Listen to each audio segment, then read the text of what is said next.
Yeah, well, I think we're pretty pleased with how the guys showed up preseason. There's always room for it to be set it at a higher level, but we're happy with how they came in. We're also very happy with the level of depth. I think from top to bottom, the talent's pretty close, and so it's very much a next up kind of situation where anybody can step in and help us. So that's an extreme positive for us. And in terms of our system, it seems like we have the components to control games, and the new guys are picking up the system pretty well, and so we're pretty excited about where we are at the moment. So, strengths of the team going in, obviously, you always want to be strong defensively. It gives you a chance to be successful if you don't give up goals. That's always been a trademark of one of your teams. Just talk about, us on that end of the field and where we are now, and one or two guys that we might look for. Us on the field in terms of the back? On the defensive end, and defensive end,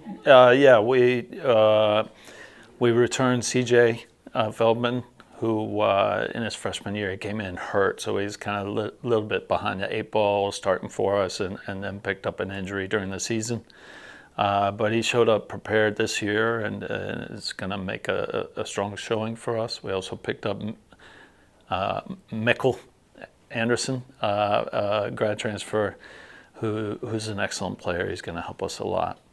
Adding to that, Logan's come in stronger than he ever has, so we're real happy about that. And then Will Andrews as well, a constant starter for us last year. So defense looks solid. On top of that, we got three great keepers. So the keeper core looks very strong as well. Francis holding it down at holding mid. We feel great about our back five.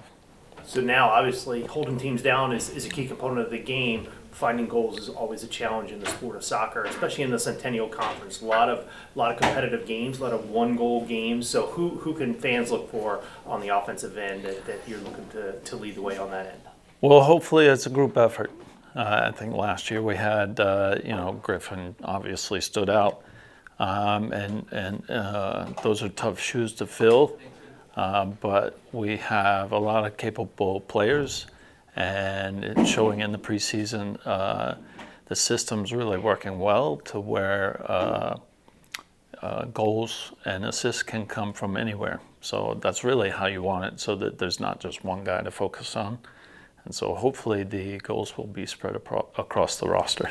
So I mentioned the Centennial Conference, very strong men's soccer conference through the years. You've been here for a long time now, and there's been a lot of teams that have seen their way to the top. But one of the things that prepares us for that is the non-conference schedule you put together. Just talk about, why you put the schedule together the way you do, and what your philosophy is in building it as we get ready for league play.